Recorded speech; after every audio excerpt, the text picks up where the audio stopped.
ایک ایسا ملک جو کبھی افیون کی جنگوں میں شکست کھاتا رہا، ایک قوم جو غربت، غلامی اور بیرونی تسلط کا شکار رہی۔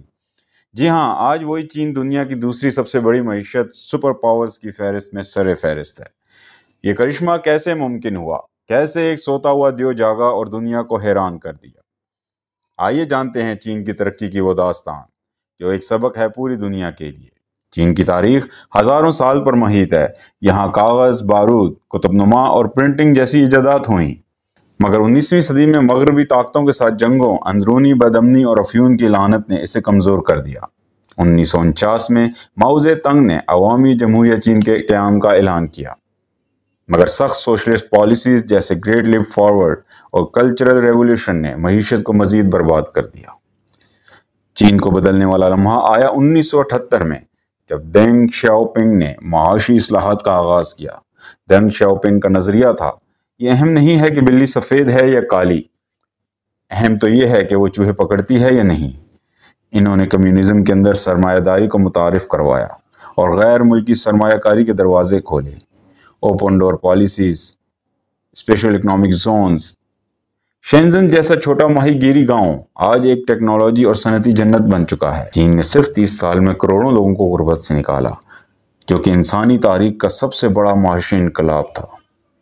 دنیا بھر میں اگر کوئی چیز میڈ ان چائنا ہے تو اس کے پیچھے ہے ایک مضبوط اور مربوط مینوفیکچرنگ نظام۔ چین نے سستی مزدوری، مضبوط انفراسٹرکچر اور پالیسی سپورٹ سے خود کو work shop of the world بنا لیا۔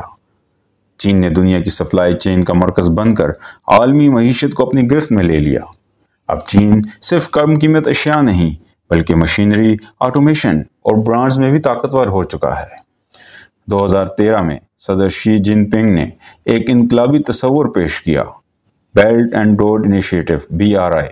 یہ محض ایک تجارتی منصوبہ نہیں بلکہ چین کی عالمی قیادت کی طرف بڑھتا ہوا ایک قدم ہے۔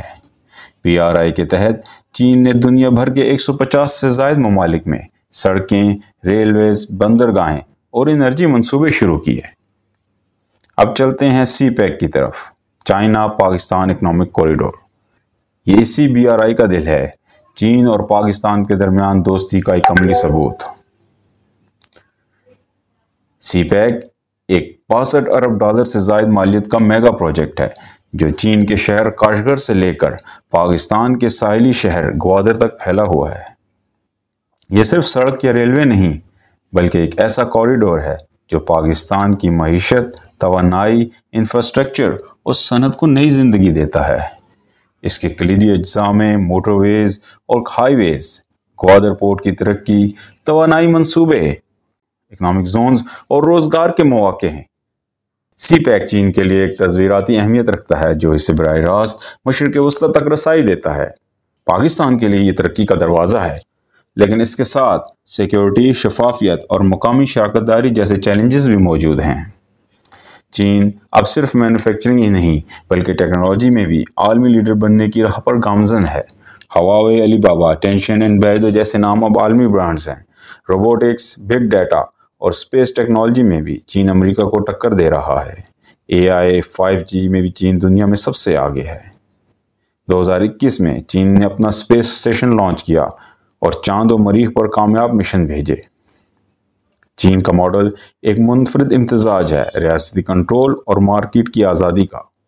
چینی حکومت صنعتی پالیسیز، ڈیجیٹل نگرانی اور سوشل کنٹرول کو مؤثر طریقے سے استعمال کرتی ہے۔ اسی وجہ سے اس کی پالیسیز پر مؤثر عمل درآمد ممکن ہوتا ہے۔ چین کی ترقی کی کہانی میں کچھ سائے بھی ہیں، جیسے انسانی حقوق کی خلاف ورزیاں، ہانگ کانگ، تائیوان اور سنکیانگ کے معاملات عالمی سطح پر تنقید کا باعث بنتے ہیں۔ امریکہ اور مغرب کے ساتھ تجارتی جنگ، جیو پولیٹیکل تناؤ اور آبادی میں کمی جیسے چیلنجز بھی درپیش ہیں، مگر چین کا عزم واضح ہے، چینی خواب کو حقیقت بنانا۔ چین کی ترقی ایک کہانی ہے، ویژن، نظم و ضبط اور مستقل مزاجی کی۔ یہ کہانی ہمیں سکھاتی ہے کہ مسائل جتنے بھی بڑے ہوں، اگر قوم متحد ہو، قیادت مضبوط ہو اور منزل واضح ہو تو کوئی بھی ملک سپر پاور بن سکتا ہے۔